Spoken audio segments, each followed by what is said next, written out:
Sahabat GKI Gedung Indah yang dikasihi Tuhan Yesus Kristus, berjumpa kembali di malam hari ini Rabu 9 Desember 2020 dalam Sapa Malam Gembala edisi yang ke-194.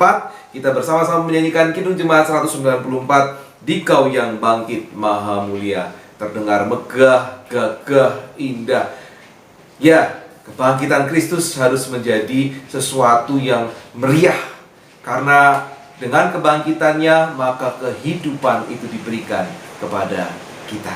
Mari bersama-sama kita persiapkan diri menyambut firman Tuhan di malam hari ini. Mari kita berdoa. Ya Tuhan yang bangkit, kami bersyukur Engkau tolong kami untuk menikmati hari ini, menjalani hari ini, dan kami sudah menjalankan tugas kami sebagai warga negara untuk mengikuti pemilihan umum. Berkati ya Tuhan yang terbaik boleh memimpin daerah-daerah yang pada hari ini mengadakan pemilihan umum.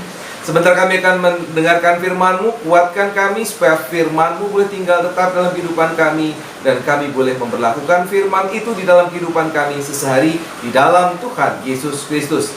Amin. Sahabat GKI Gedung Indah yang dikasihi Tuhan Yesus Kristus, tema renungan kita di malam hari ini adalah korban penghapus dosa. Dan kita melandasinya dengan membaca Keluaran pasal 29 ayat 10 sampai dengan 14. Demikian firman Tuhan. Kemudian haruslah kau bawa lembu jantan itu ke depan kemah pertemuan. Lalu haruslah Harun dan anak-anaknya meletakkan tangannya ke atas kepala lembu jantan itu.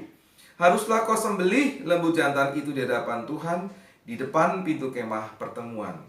Haruslah kau ambil sedikit dari darah lembu jantan itu, dan kau bubuh dengan jarimu pada tanduk-tanduk mezbah, dan segala darah selebihnya haruslah kau curahkan pada bagian bawah mezbah. Kemudian kau ambillah segala lemak yang menutupi isi perut, umbai hati, kedua buah pinggang, dan segala lemak yang melekat padanya, dan kau bakarlah di atas mezbah. Tetapi daging lembu jantan itu, kulitnya dan kotorannya haruslah kau bakar habis dengan api di luar perkemahan. Itulah korban penghapus dosa. Demikianlah firman Tuhan. Yang berbahagialah mereka yang setia mendengarkan firman Tuhan dan yang memeliharanya di dalam kehidupan hari lepas hari. Haleluya. Sahabat GKI Gedung Indah yang dikasihi Tuhan Yesus Kristus, apa yang dikerjakan dalam bacaan, yaitu apa yang dikerjakan oleh para imam, itu sebetulnya nanti akan juga dikerjakan oleh imam, para imam itu kepada umat. Kali ini Musa yang menyembelih untuk para imam, ya. Nah, nanti akan datang para imam yang menyembelih untuk umat. Tapi ritual yang pertama ini dilakukan untuk menghapuskan dosa para imam yang ditahbiskan. Karena itu Musalah yang menyembelih binatang korban ini tadi, lembu jantan ini. Nah, kita melihat ada perlakuan khusus atas darah korban dan juga bagian-bagian tubuh lainnya. Tapi korban yang pertama, ya, ini ditujukan untuk penghapusan dosa.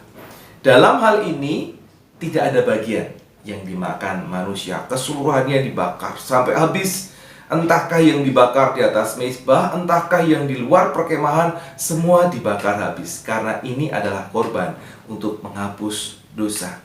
Di sini kita melihat bahwa para imam juga adalah pribadi yang bisa saja berdosa di hadapan Tuhan dan membutuhkan pengudusan, membutuhkan pengampunan dan juga pengkhususan, pengudusan. Nah, jikalau para imam saja itu adalah orang berdosa, apalagi umatnya. Benar demikian? Nah, demikian pula setiap warga jemaat di gereja kita, di jemaat kita. Tidak ada orang yang suci sehingga kemudian orang takut, apalagi berdosa, aku tidak ikut perjamuan kudus misalnya. Gereja itu adalah tempatnya orang berdosa. Ya, tidak ada orang yang suci, semuanya berdosa. Ya, kalau para imam saja berdosa, apalagi umatnya. Demikian juga di gereja. Bahkan seorang pendeta pun juga orang yang berdosa. Nah, yang membedakan kita dengan bangsa Israel yang lama, ya, seperti kita baca tadi, adalah mereka itu dikuduskan dengan korban lembu jantan, dan ini dilakukan secara berulang-ulang. Ya. Setahun sekali umat bertemu, kemudian mengadakan korban penghapus dosa, atau dalam kasus-kasus tertentu, pribadi-pribadi tertentu mereka bisa datang sewaktu-waktu. Kalau para imam berkelanjutan, kalau ada imam lain yang ditabiskan, maka ada korban penghapusan dosa. Jadi berulang-ulang dilakukan. Sedangkan kita, saya dan saudara, sahabat GKI Gunung Indah, kita dikuduskan melalui pengorbanan Kristus. Dan berapa? 1 kali untuk selama-lamanya. Tidak dilakukan berulang-ulang. Cukup 1 kali untuk selama-lamanya. Karena itu, sahabat GKI Gunung Indah yang dikasihi Tuhan, bersyukurlah. Dan marilah bersama-sama kita hidup sesuai dengan pengudusan kita. Tuhan Yesus pernah berkata pada perempuan yang dituduh berzina, "Pergilah dan jangan berbuat dosa lagi." Bukankah kita seharusnya juga berlaku yang sama?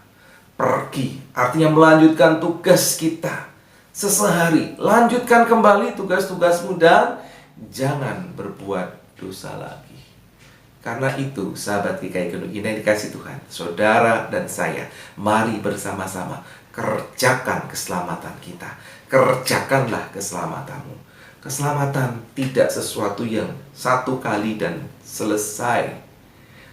Engkau harus membuktikannya di sepanjang hidupnya. Memelihara keselamatan itu dikerjakan dengan teladan Kristus yang sudah mengampuni dosa. Kerjakan keselamatanmu. Mari bersama-sama kita berserah kepada Tuhan sehingga kita dimampukan, ditolongnya untuk mengerjakan keselamatan yang sudah Tuhan berikan kepada kita. Mari kita bersyukur kepada Tuhan, berserah kepada Tuhan. Kita berdoa. Ya Tuhan Allah pengasih, kami bersyukur untuk pengudusan, untuk pengampunan-Mu. Tetapi kami harus terus melakukan, membuktikan diri supaya hidup kami berpadanan dengan pengampunan yang Engkau berikan. Tolong kami supaya kami tidak berbuat dosa lagi setelah 1 kali untuk selama hidup kami dikuduskan oleh Tuhan Yesus Kristus. Biarlah kami boleh belajar dari pertobatan-pertobatan yang boleh kami lakukan apabila kami berbuat dosa. Kami boleh belajar untuk menyangkal diri supaya tidak berbuat dosa. Tolong kami ya Tuhan. Di dalam Tuhan Yesus Kristus kami percaya, kami serahkan hidup kami. Amin. Nah, sahabat GKI Gunung Indah yang dikasihi Tuhan Yesus Kristus, tadi sudah mengerjakan tugas dan kewajiban kita sebagai warga negara, ya, memilih pemimpin di daerah kita di Kota Semarang, dan biarlah yang terbaik yang ditentukan oleh Tuhan, ya. Memilih kota kosong harusnya bisa menang, ya. Biar kita dukung setiap program pemerintah dengan melakukan tugas kita, hal-hal yang terbaik dari yang bisa kita kerjakan. Mari kita mengakhiri Sapa Malam Gembala pada malam hari ini. Kita menutupnya dengan menyanyikan Kidung Jemaat 194, Dikau yang bangkit maha mulia. Kita nyanyikan bait yang ketiga.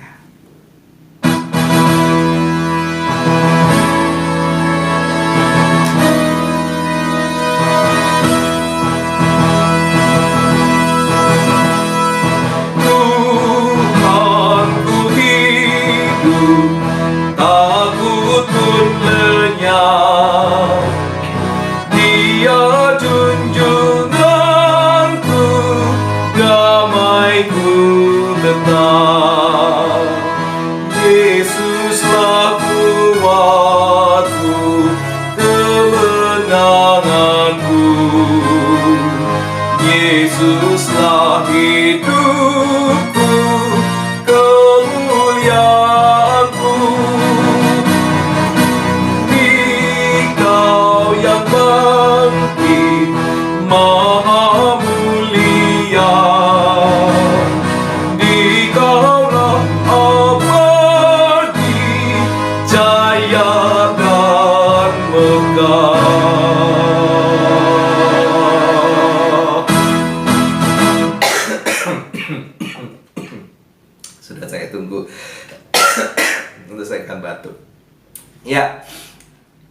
saya berusaha untuk menyanyikan lagu ini dengan semangat, ya. Nah, teruslah bersyukur atas Tuhan yang bangkit itu, dan bersemangatlah untuk menghadapi, menjalani kehidupanmu. Sampai berjumpa di esok hari, sahabat GKI Gendung Indah yang dikasihi Tuhan Yesus Kristus. Tuhan Yesus memberkati saudara. Amin.